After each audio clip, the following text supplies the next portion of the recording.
Hello everyone, myself Amita Saraswat, lecturer Chemistry Department, MLV Government College, Bhilwara, Rajasthan.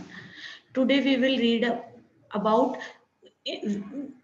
today we will read in BSc second year in organic chemistry, and my topic in this is acid and base. Acid base की हमने Brønsted, lorry, Arrhenius, solvent system अवधारणा पढ़ ली। इसके बाद में हमने lux flood का भी अध्ययन कर लिया। अगली है इसकी लुईस धारणा या electron pair donor acceptor system, electron युग्म दाताग्राही तंत्र। इस धारणा के अनुसार क्षार वह पदार्थ है जो एक इलेक्ट्रॉन युग्म का दान करता है तथा अम्ल वह पदार्थ है जो एक इलेक्ट्रॉन युग्म को ग्रहण करता है। इस प्रकार इलेक्ट्रॉन दाता और इलेक्ट्रॉन ग्राही के मध्य उपसय संयोजक बंध का निर्माण होता है और जो अभिक्रिया होती है वो उदासीनीकरण अभिक्रिया होती है, योगोत्पाद प्राप्त होता है। इसलिए ये एक एसिड बेस रिएक्शन है।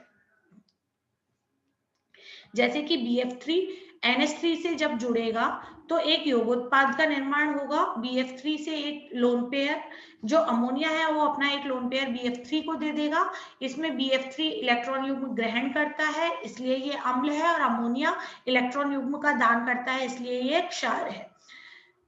लुईस अम्लों का वर्गीकरण, जिनके केंद्रीय परमाणुओं के अष्टक अपूर्ण होते हैं, जैसे कि इलेक्ट्रॉन न्यून यौगिक होते हैं, BF3, ALX3, इस प्रकार के परमाणुओं के अष्टक अपूर्ण होते हैं।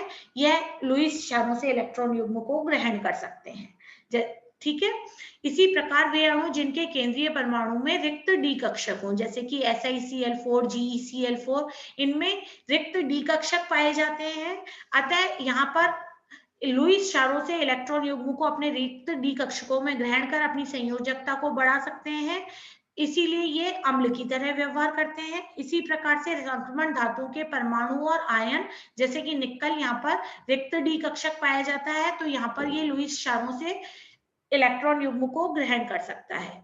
इसी प्रकार से कार्बन डाइऑक्साइड और सल्फर डाइऑक्साइड, जिनमें अलग अलग विद्युत ऋणता वाले तत्वों के मध्य बहुबंध पाए जाते हैं, तो ये भी इन पर आंशिक धनावेश का होता है। इन पर विद्युत ऋणता कम होने के कारण केंद्रीय परमाणु पर, इसीलिए ये लुईस अम्ल की तरह व्यवहार करते हैं।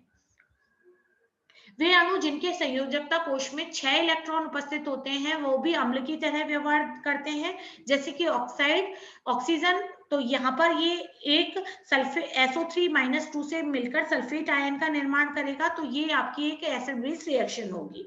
इसी तरह से सल्फर भी एक आपका लुईस अम्ल की तरह व्यवहार करता है। लुईस क्षार ऋणायन, जो सभी ऋणायन है वो इलेक्ट्रॉन की संख्या अधिक होती है, इसीलिए इलेक्ट्रॉन दाता का कार्य करते हैं, जैसे क्लोराइड, हाइड्रोक्साइड, कार्बोनेट, ये सभी आपके लुईस क्षार कहलाएंगे।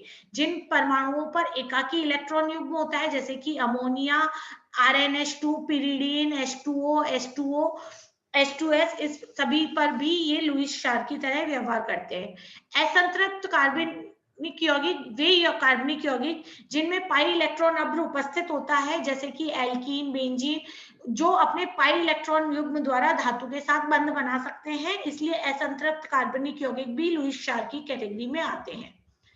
इस अवधारणा की उपयोगिता, यह अवधारणा जो है वो अम्ल और क्षार को व्यापक रूप से समझाती है और उन अभिक्रियाओं की व्याख्या भी करती है जिनमें प्रोटॉन नहीं होता। इसमें विलायक की उपस्थिति या अनुपस्थिति का कोई प्रभाव नहीं पड़ता। इसके द्वारा उच्च ताप, गैसीय अवस्था और बिना विलायक अभिक्रियाओं को भी समझाया जा सकता है। इस सिद्धांत के द्वारा धात्विक ऑक्साइडों के क्षारीय गुणों को भी समझाया जा सकता है। लुईस अम्ल और क्षार में उत्प्रेरक के रूप में अनुप्रयोग होता है। इसकी सीमाएं, ये अम्ल और क्षारों के आपेक्षिक सामर्थ्य की व्याख्या नहीं कर सकती। इस धारणा के अनुसार अम्ल क्षार अभिक्रियाएं बहुत तीव्र गति से संपन्न होती हैं, जबकि लुईस अम्ल अभिक्रियाएं जो हैं वो बहुत धीमी गति से संपन्न होती हैं। और इसकी सबसे बड़ी कमी है कि इसकी परिभाषा जो है बहुत वाइड है, इसीलिए सहसंयोजक यौगिक का बनना भी अम्ल क्षार अभिक्रिया के अंतर्गत आ जाता है। Thank you.